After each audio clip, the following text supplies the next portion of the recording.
Zee 24 तास एक पाऊल पुढे. एवढे गड किल्ले महाराष्ट्रामध्ये आहेत, त्याची डागडुजी करून नीट चांगले करा, त्याच्यावरती पैसे खर्च करा ना. अहो जगाला बघू दे आमचा राजा काय होता तो.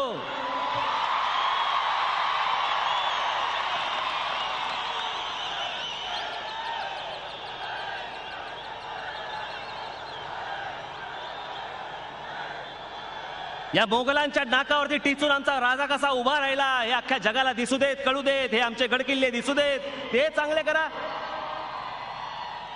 समुद्रामध्ये स्मारक करतायत, स्टॅच्यू ऑफ लिबर्टी पेक्षा 3 इंच उंच.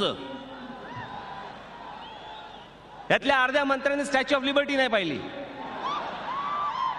स्टॅच्यू ऑफ लिबर्टी मी पाहिली आहे. तेवढा जर पुतळा महाराजांचा तिकडे अश्वारूढ पुतळा समुद्रात उभा करायचा असेल, जागा केवढी लागेल? एक अश्वारूढ पुतळा महाराजांचा जर तेवढा उभा करायचा असेल म्हणजे जिरेटोपाच्या वर 3 इंच, म्हणजे त्या स्टॅच्यू ऑफ लिबर्टीच्या वरती 3 इंच जिरेटोप येणार महाराजांचा.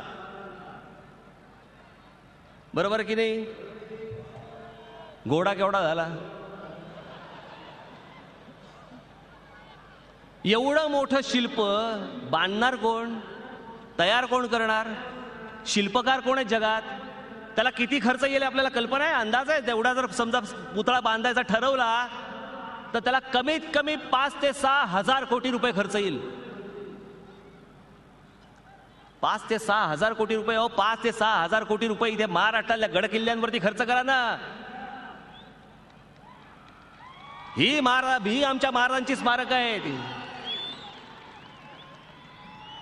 जी स्मारक उभी करा ती लोकांच्या उपयोगी तर पडू देत. लोक उपयोगी काही पडत नाही, काही त्याचा फायदा नाही, काही नाही. बस करायचं.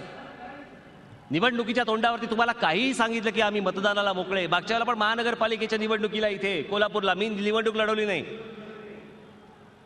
मी म्हटलं पैसे आणायचे कुठून एवढे? मला कोणीतरी सांगितलं 5,000 रुपये मताला आणि 10,000 रुपये मताला. म्हटलं बाबा एवढे नाही पैसे आपल्याकडे.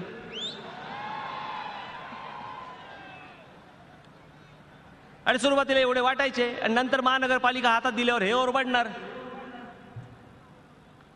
या कोल्हापूर सारख्या ठिकाणी अजून पाईपलाईन पाणी येत नाही. इतके पुढारी निवडून दिले, इतके मंत्री निवडून दिले, इतके खासदार निवडून दिले, पिण्याच्या पाण्याची व्यवस्था नाही करता आली या कोल्हापुरात. अहो अजून काय हवं मला जरा सांगा ना.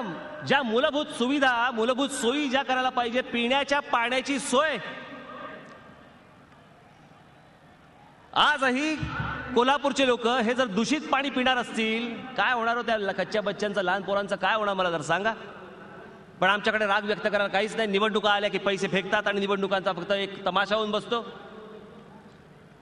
बस आम्ही मतदान करून जातो, पण त्याच्यानंतर हे सगळे जे आपल्यावरती जे काही गोष्टी लादतात, ज्या गोष्टी करतात, त्याचा आम्हाला अजूनही भान नाही. याच्याबद्दल आम्हाला चिंता नाही, आम्हाला काही वाटत नाही. मगाशी शिशिर शिंदेनी हा विषय काढला. त्या नांदेडच्या गुरुद्वाराला किती कोटी रुपये दिले त्यांनी? 2,000 कोटी रुपये दिले. देण्याबद्दल आमचं काहीच मत नाहीये. पण एक शीख पंतप्रधान ज्यावेळेला येतो, पंतप्रधान म्हणून बसतो, त्यावेळेला त्यांच्या गुरुद्वाराला 2-2 हजार कोटी रुपये दिले जातात. द्यावेत. आमच्या महालक्ष्मी मंदिराला देखील तुम्ही 1,000 कोटी रुपये द्या. तेही एवढं मोठं आमचं देवस्थान, त्याची चिंता नाही. पण आमच्या महाराष्ट्रातल्या राज्यकर्त्यांना, नेत्यांना, खासदारांना, आमदारांना कोणाला काही देणं घेणं याच्याशी काय?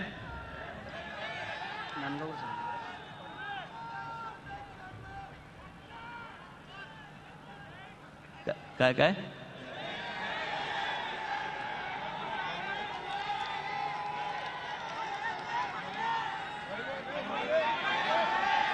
काय आहे?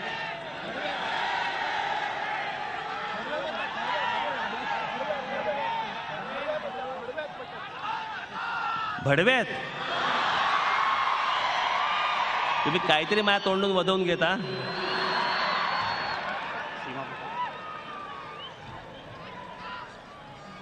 या असल्या लोकांना तुम्ही थारा देऊ नका. मी आता पश्चिम महाराष्ट्रात सांगली, सातारा वगैरे करत आलो. मी कोल्हापुरापर्यंत आलो. प्रत्येक ठिकाणी मी माझ्या विभागातल्या आमच्या सगळ्याच लोकांची मी बैठक घेतली. प्रत्येक ठिकाणी मला काही ठिकाणी ऐकायला मिळालं, आर पाटलांच्या इथे, जयंत पाटलांच्या इथे, अजून कोणा पतंगराव कदमच्या इकडे. माझे जे सहकारी आहेत, माझे जे पदाधिकारी आहेत पक्षातले, ते जर समजा शाखा बांधायला गेले तर तिकडे तुम्ही धमक्या देता. आर पाटील तुमचे कार्यकर्ते माझ्या पदाधिकाऱ्यांना धमक्या देतात, त्यांच्या घरच्यांना, आई वडिलांना धमक्या देतात. मी तुमच्या साक्षीने सांगतो आता आणि पोलिसांच्या साक्षीने सांगतो, याच्या पुढे माझ्या शाखा उभ्या करत असताना आर पाटलांचे लोक जर आडवे आले तर आर पाटलाच्या घरच्यांना देखील माझ्याकडनं धमक्या जातील, एवढं लक्षात ठेवा.